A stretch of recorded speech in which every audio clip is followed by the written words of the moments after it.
codziennie.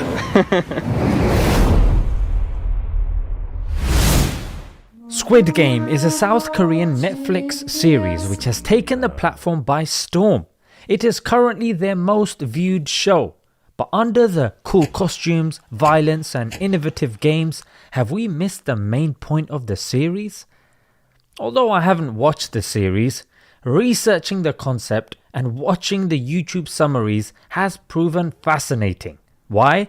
Because keeping an eye on the best-selling book, the viral video, or the most watched series is a good indicator of our collective psychology at any given moment in time. This dystopian series revolves around a contest where 456 players, all of whom are in deep financial debt, risk their lives to play a series of deadly children's games for the chance to win £28 million. Wow, that's a lot of money.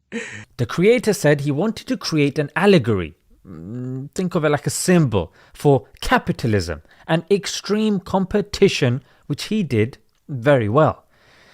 We saw Big Brother in full force. We saw the mirage of freedom and the nihilistic view on human life.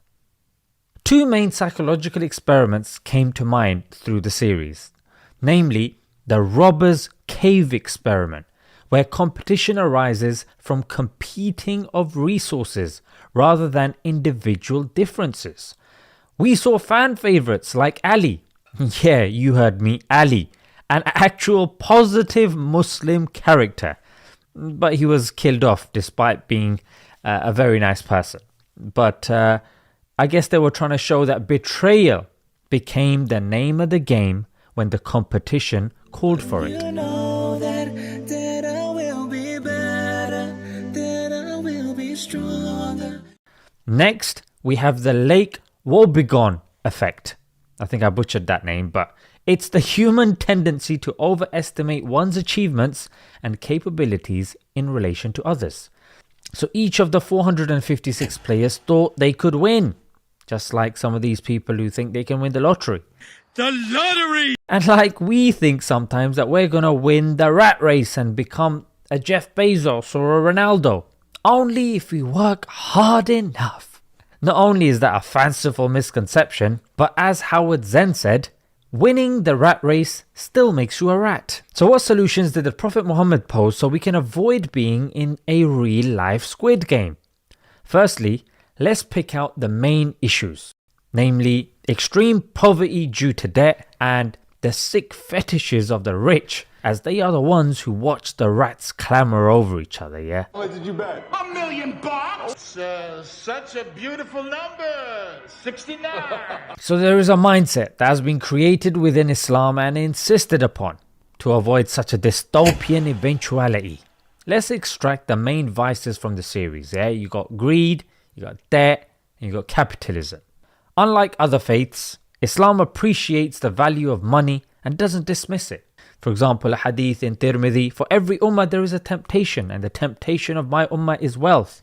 Another hadith, a time will surely come upon the people when only earnings will be of benefit. And Allama Tibi explains, because without it people may fall into unlawful. Sufyan al-Thawri said, wealth was once frowned upon by the religious scholars, but now it has become a form of protection and defense for the Muslim. If it were not for this wealth, then the rulers would treat me like a towel and clean with it what they please. And in another narration, there is a danger of poverty leading to unbelief. Okay, let's break this down, yeah? So the Prophet deterred us, firstly, from materialism and greed. Yeah, so let's look at the first thing. Richness does not come from an abundance of wealth. True richness is the richness of the heart. Moderation in spending is half of one's sustenance. So you can see the general kind of tarbiyah that Islam is trying to inculcate within us is that of distancing yourself from extreme materialism. Number two, let's deal with debt, yeah? The average American has a chill $90,460 in debt. Whoever defers the debt of a poverty-stricken person or remits his payment Allah will grant him room in his shade on the day of judgment. Number 3, let's move on to fairness. One narration says, pay the laborer his due before his sweat dries. Another one, a truthful and trustworthy trader will be in the company of the prophets, the very truthful and the martyrs. Number 4, there are harsh narrations for those who deal with interest. Yeah, we know the ayah of the Quran that it is likened to warring with Allah. Subhanallah. Yeah, that's enough to make our hairs stand on edge and give us goosebumps, because who wants to have a war with Allah? Another narration, interest, however much it might accrue, leads in the end to penury. Subhanallah. Then we move on to charity. Yeah, a simple narration, voluntary charity extinguishes the anger of the Lord and prevents an unpleasant death. So we are indeed living in very interesting times. Yeah, in past civilizations, greed was seen as a deadly vice, not as an admirable quality that makes the economy grow, as capitalism may have us believe. Subhanallah. From these narrations of the Prophet, we can see how practical Islam and how relevant it is for all ages, yeah, and all times.